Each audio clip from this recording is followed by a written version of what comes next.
and welcome to the Ethiopian Digest program called Ethiopian Digest in Conversation With. In our conversations, we bring people from around the world and hear their experiences. Those connected to Ethiopia and want to work with Ethiopians and for Ethiopia. Those who have got amazing stories to share, to inspire us and to act. Your host is Bekele Oyecha. Today, I've got a guest, Rubina. Rubina, tell us a bit about you. Who are you? Salam Bekele. Thank you for inviting me for this conversation.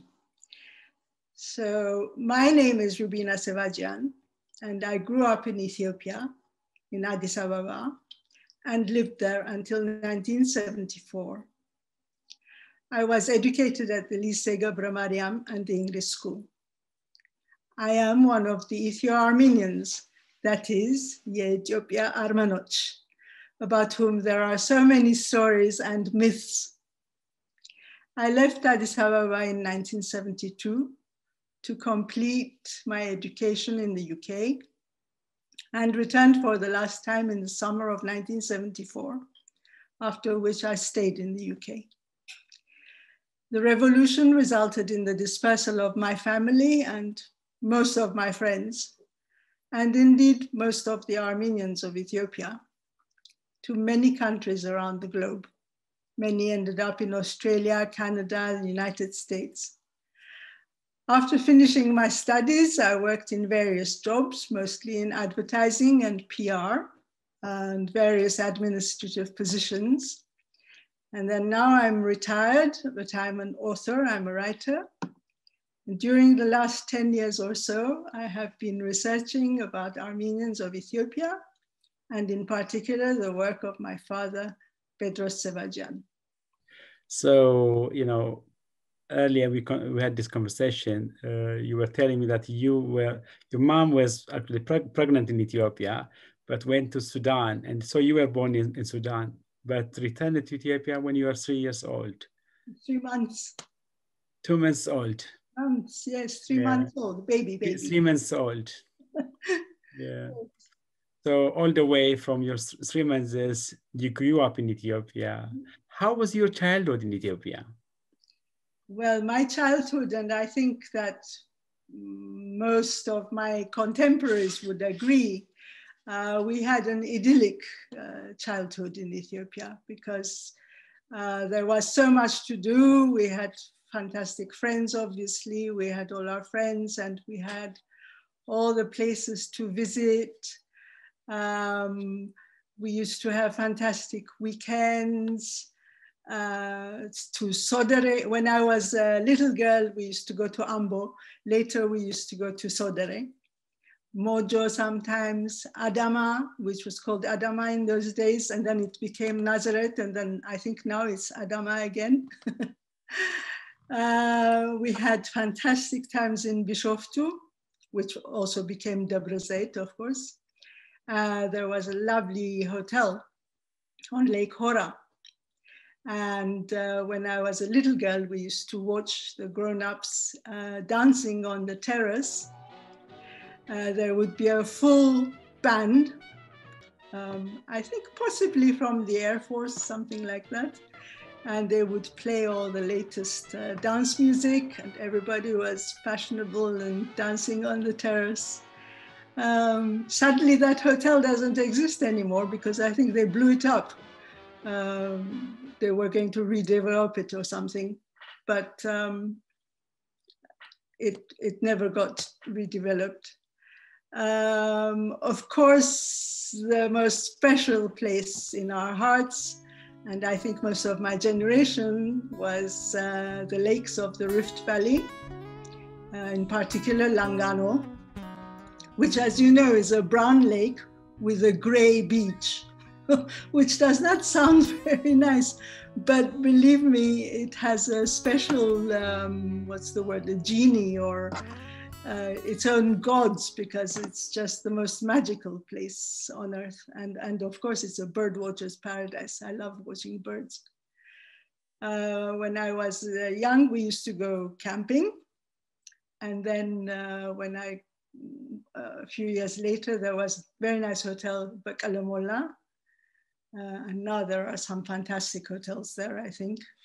So it was spent like that. And then in Nazareth, we used to go to Madame Anna Marceru's hotel, which had a swimming pool in the patio. It was called Itigemanan. I think now it is called Adamaras. Things like that. We just had a nice, lovely childhood. You spent most of your childhood actually enjoying, having fun, taking the best of Ethiopia, and they still are, in your memories. You still remember those wonderful days. Absolutely, unforgettable. Yeah. Did you have Ethiopian friends? Of course. I had many Ethiopian friends also because I went to the lycée and then at the English school. And my father had many Ethiopian friends, so we used to see their children. We used to meet up, usually later on in Bishoftu, because my father had a house on Lake Shaleklaka. Now I think it's dry, I'm not sure. But in those days, it was very exciting. It had flamingos and things. So a lot of people came there to visit, and we used to have a really good time. Yeah, we visited here and there. The usual, really nice. That's exciting. So you were born, you are Ethiopian. You are Ethiopian. When I was trying to say Ethiopian, actually, Ethiopian like me. Otherwise, I know you're Ethiopian. And, Ethiopia is very unique and, very unique. It's got its own calendar, its own holidays, its own alphabet, everything. The way we communicate is a bit different. Yeah. How was it for you? And how were you communicating at home? Were you using Amharic or Armenian? Well, we used Amharic whenever necessary, of course. But the home amongst the family, we spoke Armenian. But as I said, I also went to the lycée and to the English school. So I had Ethiopian friends. My father had Ethiopian workers. My parents had many friends who were on the international circuit. So if they spoke French, we spoke French. If they spoke English, we spoke English. My father also spoke Italian. He spoke Turkish. He spoke Amharinia really, really well. I mean, everybody used to say he spoke like a noble, really very well. Unfortunately, my Amharinia isn't so good. But so we spoke, yes, of course, we communicated in Amharic and also in our, the everyday language at home was Armenian. But I have to say my Armenian is not so good. So your Armenian is not so good. You were studying at lycée, which means you used French. Mm-hmm. And you live in the UK, so that your language is now English. So I'm just taking you back to your days in Ethiopia. When you were living in Ethiopia, did you celebrate Ethiopian holidays? Well, you know that the Ethiopian church and the Armenian church are sister churches. So they celebrate pretty much the same things. But because there is a divergence in the calendar, the Ethiopian calendar and the Armenian one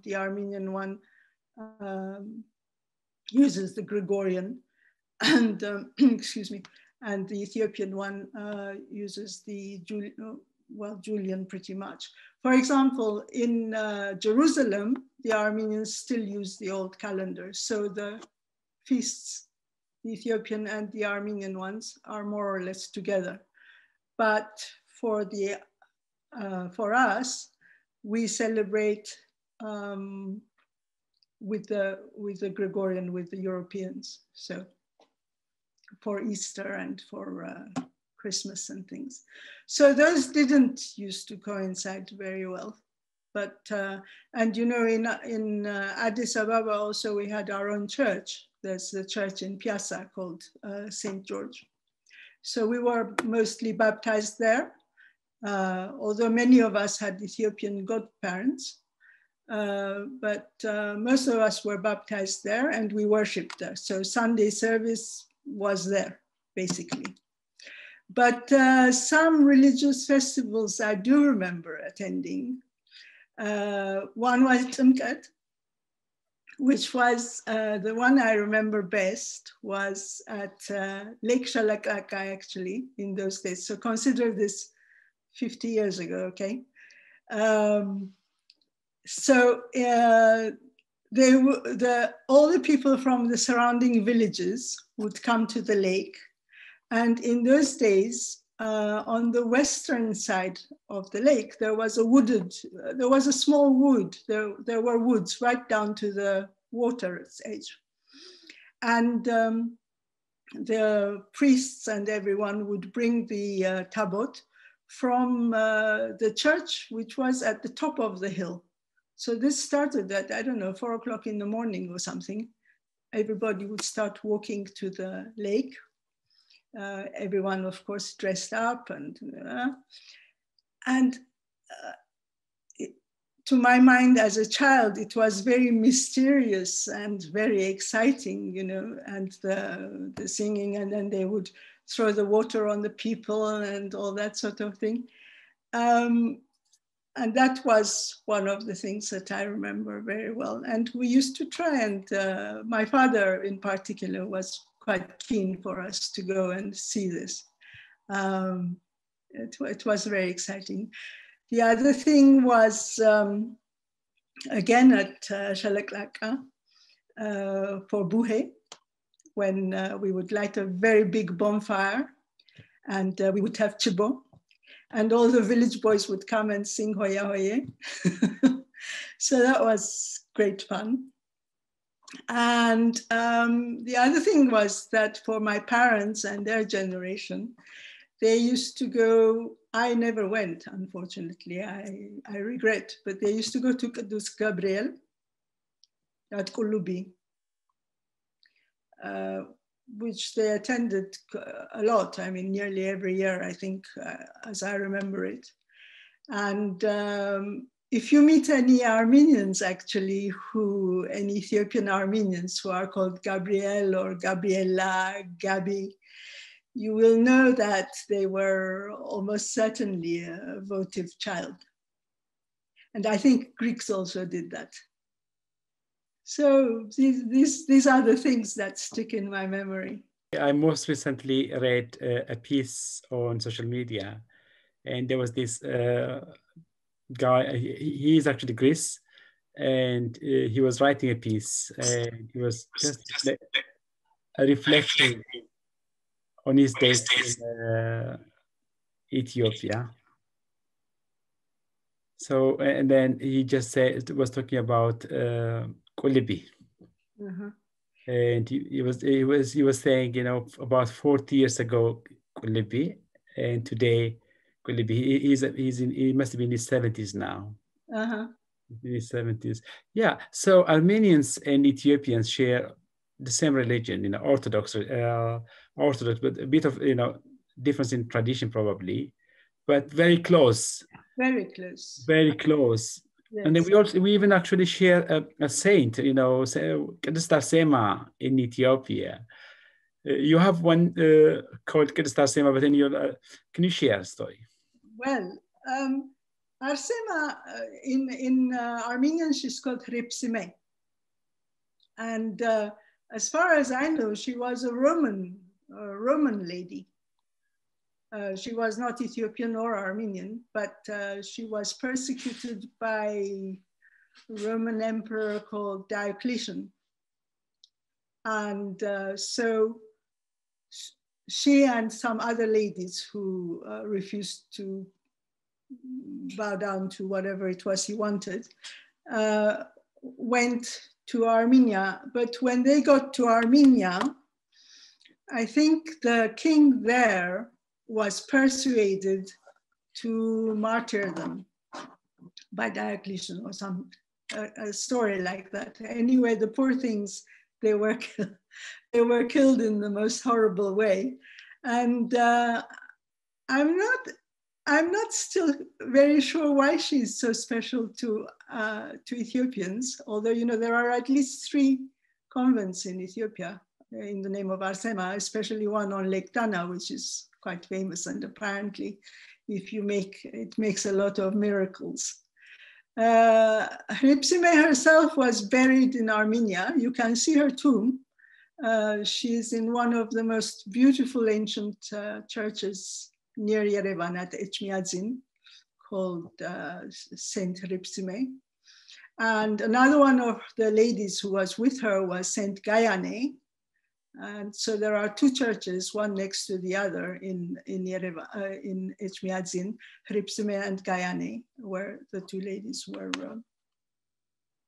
buried, martyred and buried. And the 3rd lady was called Nune, I think, and she is supposed to be the one who took Christianity to Georgia, and her name, they revere her as Saint Nino. So that's about all I know about them, really. But I think it's so interesting that both churches both people do revere them. Yeah, that's the interesting part for me. As I was doing some research, I kind of saw, you know, that coincidence, and they say, you know, we've got almost the same tradition, religion, and then even when we go to language, you know, Armenian language is one of the ancient one, although Ge'ez is more ancient. So I was just saying, oh, you know, there's this coincidence. So just taking you back to history, you know, Armenians faced genocide, and they had to leave for wherever possible. And Ethiopia, in the good old days, was among the first to welcome them during the era of Minilik. Then it continued to the era of Haile Selassie. How was it for you? I understand your grandfather was the first one to come. Am I right? Yes. Yes, from my family, obviously. Right. To answer this question, I think I have to give you a little bit of history of how Armenians found themselves in Ethiopia in particular, and why they came there. So, as you know, most of the Armenians who settled in Ethiopia were people who lived in the Ottoman Empire. So to put it simply, they were a subject race since the conquest of their territories by what are now Turks in the 14th century. Anyway, at the end of the 19th century, there were serious repressive measures against the Armenians by the Turks. And this culminated in serious massacres from 1894 to 1896, and then in 1910, and then a real genocide, which started in 1915 during the First World War. And I would say it is still ongoing, but never mind, that's another subject. So the Armenians were a minority. They were living in their ancestral homelands, which were now part of someone else's empire. Many Armenians, who were for the most part well-educated, led a wandering existence. They traveled for trade, which they did for centuries, because they were not allowed to join the armed forces or the judiciary or the government or anything like that, not openly anyway, in the Ottoman Empire. So they traveled a lot. They were tradespeople, very successful, and they settled wherever they felt safe. And they also had this facility with languages, which they still have, obviously. And so they were in demand as translators. in many, many places, especially amongst territories where the British went. The East India Company was known to employ many Armenians for their governance. Anyway, a few individuals had come to Ethiopia over many centuries. So the first ones, it's not that they just arrived during the time of Menelik, long before then, and even during the troubles of Emperor Theodoros, when the British came, Napier came, he brought Armenian translators. Anyway, so they had been there before, and from the Portuguese times, all those times, there were one or two Armenians always. So after the massacres of the 1890s, many Armenians decided to leave the Ottoman Empire and emigrate. And they wanted to find a country where they could live in relative freedom, where they could practice their religion, very importantly, and where they would not face massacres at the whim of repressive sultans every few years. So they were welcomed in Ethiopia, and they were put to good use by the two emperors, mainly Menelik II and Haile Selassie I. So my grandfather, Vahe Sevadjian, was just 18 years old when he left his home in Ottoman Empire. His father had been brutally murdered, and he wanted to find a place of safety for his widowed mother and his sisters. Of course, it was by word of mouth recommendation. By then, there were a few Armenians, I think maybe 10 or 20 in the new Addis Ababa, helping the emperor, Menelik II, who was quite keen to open up the country. So one way or another, by 1910 or so, 10, 12, after several years of hard work, he established himself as a merchant in Addis Ababa and settled there and brought his sisters, his mother. You know, today his name lives on in one of the suburbs of Addis Ababa at Gafarsa. It's called Asko Sefer, you know. And this was because of the name of, he had a tannery and shoe factory. Vahe Sevadjian, Sons and Company became Asko. So my father and his brothers were born in Addis Ababa. And like you, Bakale, they went to Tafari Makonnen School. And so they put down strong roots in Addis, eventually marrying and having children of their own, most of whom were also born in Addis Ababa. Yeah, so your dad, your granddad was a businessman, successful businessman. Yeah. And as I see, you know, most Armenians I knew are successful and entrepreneurs.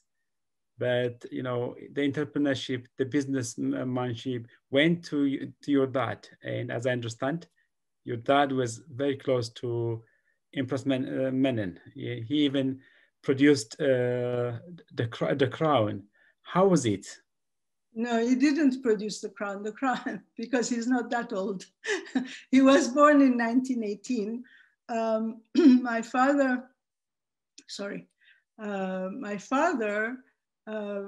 was given Ethiopian nationality by Empress Menem because she really liked him very much, and she considered him a great artisan.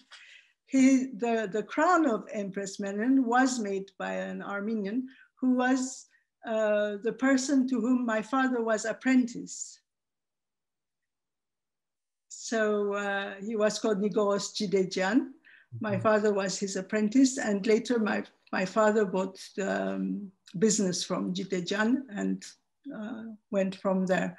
So Empress Menen gifted my father Ethiopian nationality, because in those days, although there were all these Armenians there, there were none of them Ethiopian, because in those days there were very few who were given the nationality. He was one of the first, and by extension, all his family. So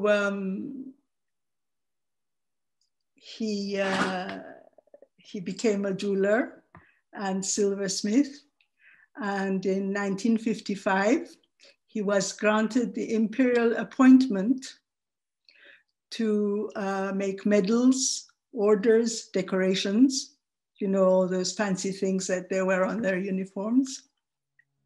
And he also made some significant artifacts for His Majesty, who used to take presents when he went abroad, or he used to give amazing presents when dignitaries came to visit Ethiopia.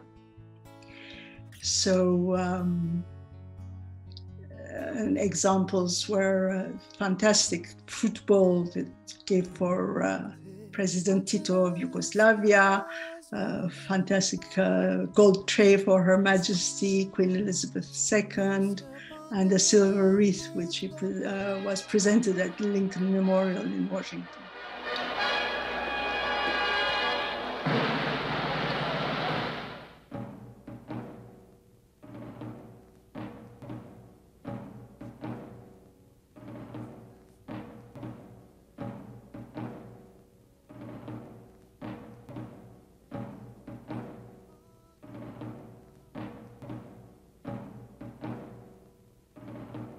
That's amazing. So you had your dad who was born in Ethiopia and who actually worked so hard like any other Armenians.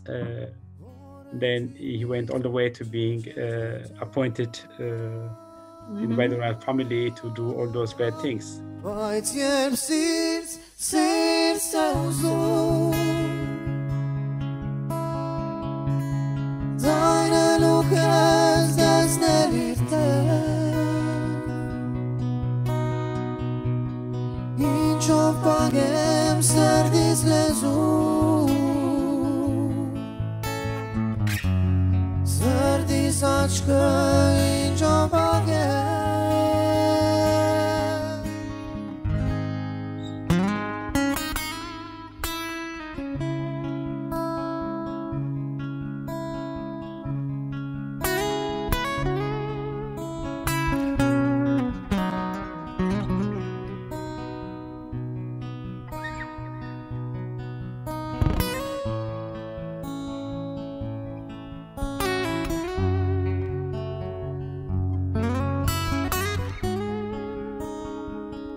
Chantan and Ayayu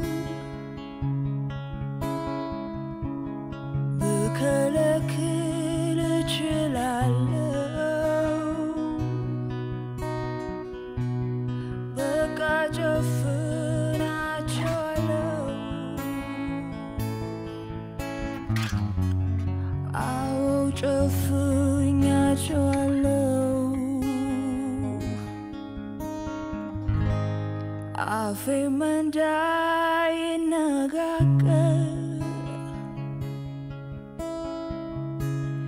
Bante gudai bante nagar Valtablo yesamaya Zumatani tazazanya. But how many Armenians were there? Then, you know, who is the most successful? You know, there are many successful ones, but who do you call? Well, you know, when the regime changed, the new regime who came wanted to expunge everything from they wanted to rewrite the history of Ethiopia, I think, and they tried to erase even the imperial legacy, I think. And amongst that, of course, because the Armenians had come with the emperors and everything, they tried to cross them off the history books. And they said there were thousands of Armenians, many thousands of Armenians, and they were not welcome anymore. But in fact, you know, there were even at the most, maybe 1,000, 1,500, something like that. So there weren't all that many at all. But they made an impact because they came, especially in Atse Menelik's time, when the country was just opening out to modernity and new things. And of course, as Emperor Menelik was a very clever man, he knew that they could not threaten Ethiopia in any way, like, you know, colonialists. I mean, you know, like the French or the British or the Italians wanted to come and help, but there was always a motive. Whereas when the Armenians were working there, their only motive was to survive and to be able to raise their family in safety with their religion. So in the first instance, I think Emperor Menelik used them very well. As far as the greatest, I can't say. There are so many, and there are some very colorful stories, which I suppose one person who was very important was a man called Sarkis Terzian, who arrived in the 1890s, I think, 1880s. He walked all the way from Zela, I think it's called, which is a port in Somalia, all the way to Ankober. And he presented himself to Menelik and said, you know, here I am and I can help you or whatever. And he was the man who went and bought the armaments which Menelik then used in the Battle of Adwa. He brought back, he went to various European countries and he brought back in secret masses and masses of guns and ammunition and whatever. And so he was very important in Ethiopian history, I think. And he was also one of the first people to bring road building equipment to Addis Ababa, Ethiopia, and Addis Ababa. And so in Addis, there is a district called Sabara Babur. You know? Do you know what that is? Sabara Babur, I know the area. Well, what happened was that he brought a babur, is the Ethiopian homonym for vapore, because it was a steam engine which he brought to build the road. And anyway, they built the roads, and this poor engine worked hard for a long time, and then it broke down. So Sabara Babur. And because it was so big and heavy, they couldn't move it. So it stayed there. And the district around it is Sabara Babur. So now you have that. Otherwise, later on, the Sevadjian brothers, I suppose, were very successful. There was my father and his brothers. They owned the shoe factory, tannery, flour mills, sawmills. They had big business. Vahe Tilbian, I think there's a company called Hagbes now, which employs, I don't know how many thousand people. That many. Was also well related, actually.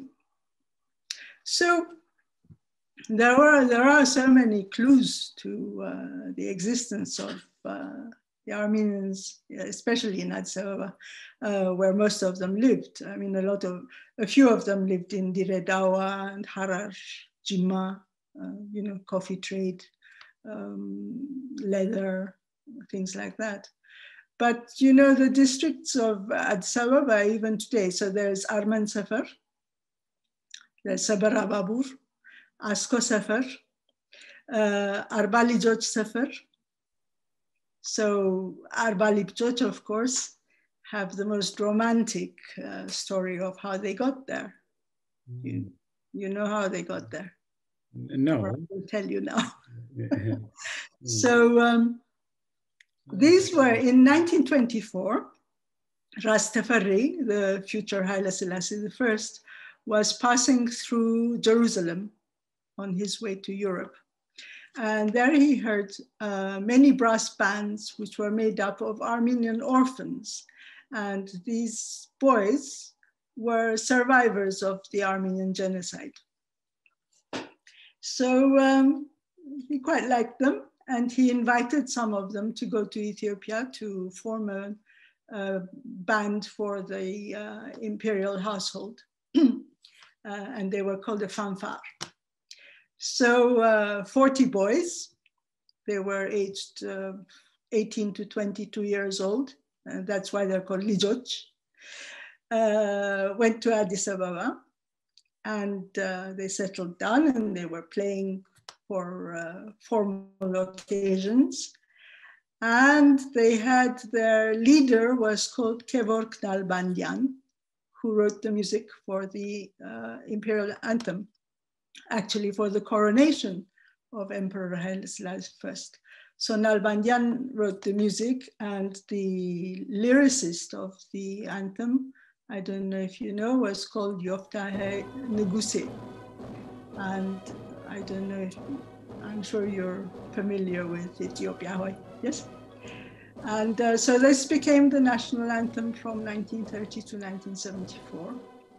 And these Arba Lijoch were given some land to build their houses, which a lot of them are still there. The houses are still there. And that became Arba Lijoch Sefer. And it's an extraordinary story, isn't it? It is amazing. So, you know, all those wonderful stories were there, you know, as you grew up. But life changed, and the 70s arrived. So you had to leave Ethiopia, I think, in the 70s. 74. 1974, following the revolution in Ethiopia, and you just moved to the UK. How was it life? How was life, you know, out of Ethiopia for you? Cold. Well, it wasn't too bad because I was studying, but the first year was certainly very, very difficult because it was very worrying, and I wasn't quite sure what was going to happen. You know, it really wasn't obvious at all. And then things became obvious. And my mother and my sisters joined me here. My brother was already studying in the United States, so he was there. It was hard, but you know, a lot of people had it much harder than me, so I can't really complain.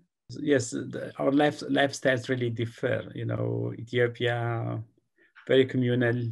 You are almost always out, you know, and then you're traveling around, walking around, chatting, playing, and then life will be a bit different. But, you know, in the past couple of years, you have also written books, two wonderful books, you know, novels, which mean a big deal. But there's one book I'm really keen on, you know, Shadow of the Sultan. You know, because I think it's got some connection with your own history. How was it? Do you want to share something about it? Yeah. So I wrote my books. I'll show you the cover. It's a nice cover because it's got a picture of my grandfather. It has nothing to do with my grandfather, but look, it's a nice cover. So I wrote these books in I started before, but I wanted them ready for 2015, which was going to be the centenary of the Armenian genocide. And it's a trilogy. And I wrote them because I hope that the stories would provide younger readers and those who do not know the recent history of the Armenian people with enough information to find out more. And many people, and believe me, even Armenians and others, don't know much about what happened.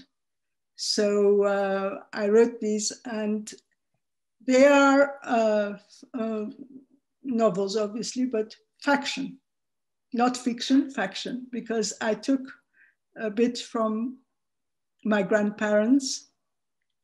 For example, as I said earlier, my grandfather's father himself was very brutally murdered. So I used that, and various other stories that I heard as a child growing up and subsequently. And I tried to make it as engaging as possible. And I also I have tried to explain, and it becomes clear in the end, in the trilogy, why all the Armenians dispersed, why there are more Armenians outside Armenia than there are in Armenia. I mean, in Armenia, there are, 3 million, I think. And outside there are 10 million. So people are interested, but not everybody wants to go to a big library and try to find out all the, all the minutiae of it. So I thought that if I wrote in simple language, a sort of adventure book, it would be a way of putting the story across. So I'm pleased to say that they've been fairly well read. And so now I'm going to publish the third one in April, COVID allowing. Great, thank you so much. Yes, keep writing, because it's only if we write that others could read. So it's all about passing, what we know on to the next generation. You've been away from Ethiopia for over 40 years. You returned to Ethiopia about a couple of years ago. Yeah. How was it for you? How did you feel on arrival at the airport? I returned in the first time 2011, and I came back with my brother. And the first thing was, wow, it was just the shock of seeing so many people. And the funny thing was that the last house that we lived in was in Bole. Okay, so I remembered Bole as how it was 50 years ago. And so when we were driving from the airport to the hotel, I was saying, but where is, where is the bridge? Where is the home? Where is it? And it's changed so much, and there are so many more people, of course. I just couldn't get over how many people there were. And Addis is amazing. But I went again in 2015, this time with my sisters. And in between 2011 and 2015, already there were so many changes, so many. Now this is just amazing, but it's really impressive. But,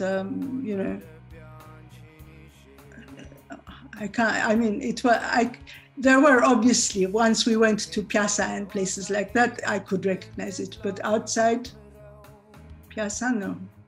It was just, it's really amazing. It has totally changed. It's like a different. Yeah. But how was the feeling? How was the feeling on arrival, on your first return to Addis? The first return, I don't know, it's hard to explain really, because the first thing I recognized was the quality of the light and the air. It's like, it was very strange feeling that it wasn't the sight of it, it was the quality of the light and the air that I remembered most. And when we did sort of start to, and people were speaking Amharic and things around, and you just become emotional and tearful. It's very hard to describe. It's because I left Addis without knowing that I was not going to return. So it was like an unfinished work, an unfinished emotion for me. So I was able to go back, and once I saw a few, I went to the cemetery at Gulale and things, and then it's, all the emotions come out. But it happens now. I can't wait to go back. But the second time I went, it was the same thing. All the emotions come back, and you have a little crying. And you were planning to go back, but COVID has not actually allowed you. Yes, this terrible COVID. Yes, I want to go back as soon as possible, really, because amongst many of the things I want to do, I was told that the Jubilee Palace is going to be reopened as a museum, and I was told that it would be ready the end of 2021. So I want to go because I am sure that there will be a lot of artifacts there made by my father, and I would like to identify them and make sure that they're properly labeled and everything. And because the next book that I want to write, I want to write a book of short stories about Ethiopia. And I also want to write a book about my father, with pictures and things, because I think it's very important to remember this, really. So yeah, I really want to go back, and maybe I could do a talk in somewhere in Addis. Maybe I could present my books.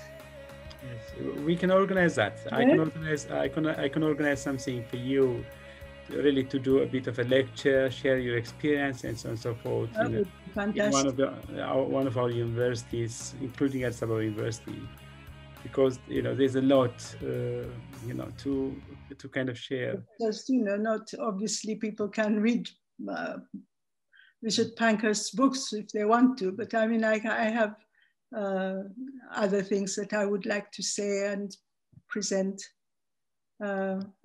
from the time, really. It would be great. That's going to be possible because there's a lot to share and there's a lot to learn.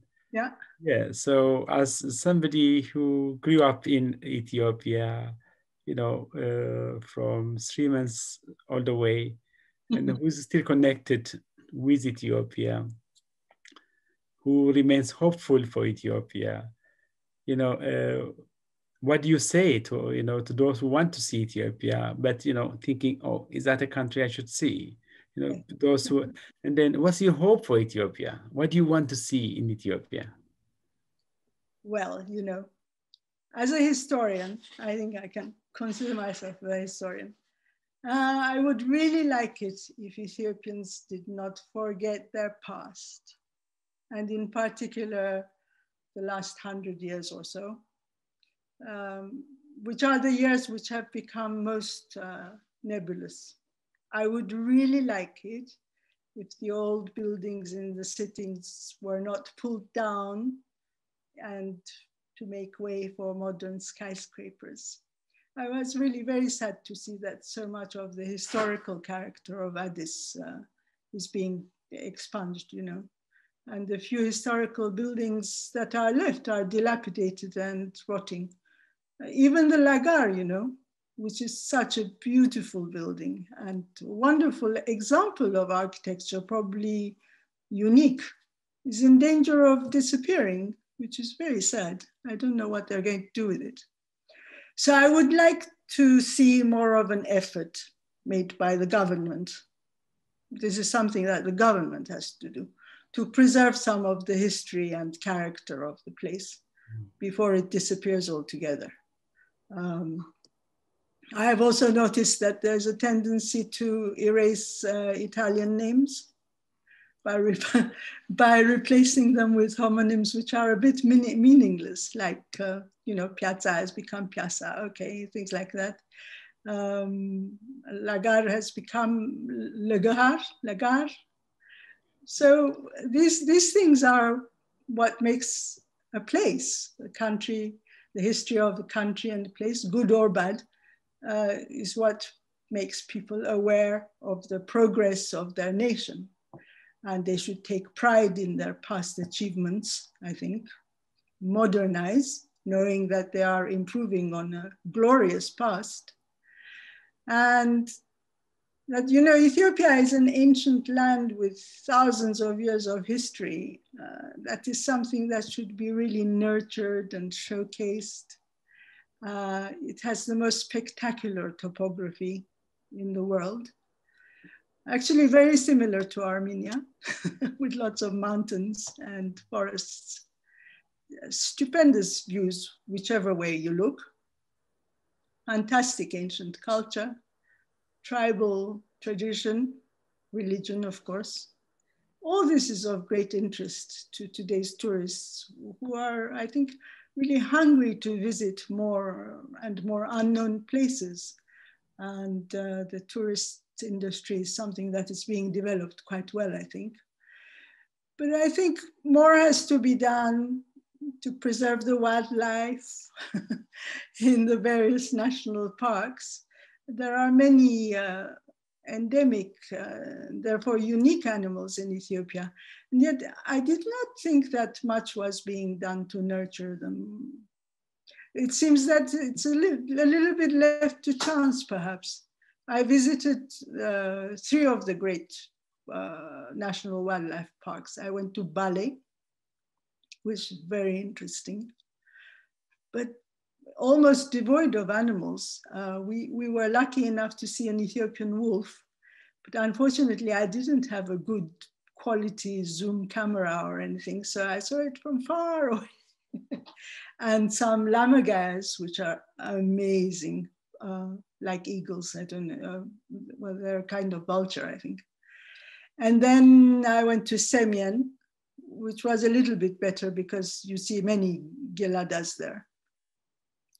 And, but it's so beautiful, just, it does something to your heart.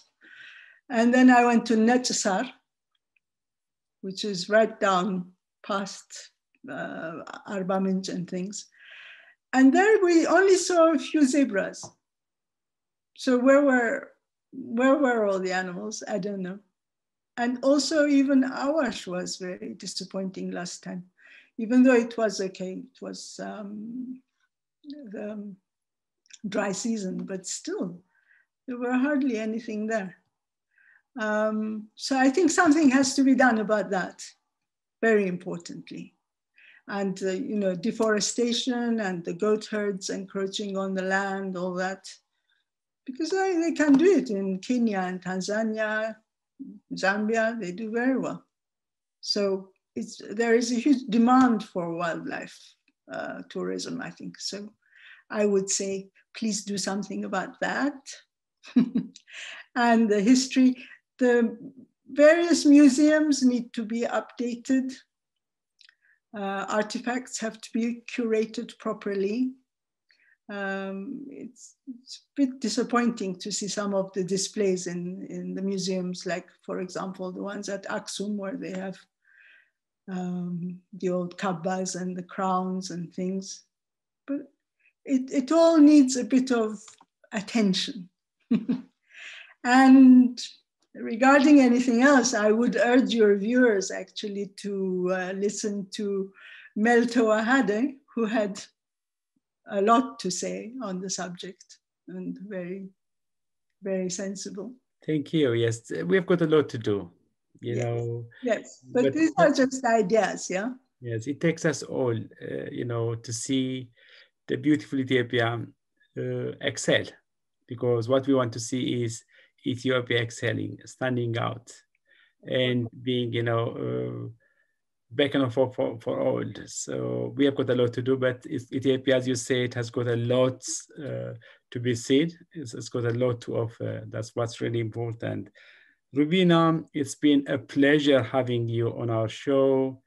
This conversation will be on the Ethiopian Digest social media accounts, including YouTube, Facebook, and Twitter. Once again, thank you so much for taking time to talk to me. Thank you, Bakala, and Addis Ababa Magananyet, Kantagar, but I'm to Roy Jonas. Addis Ababa Magananyet. Thank you, thank you. Thank you very much. Acheres kes vorone Yeska page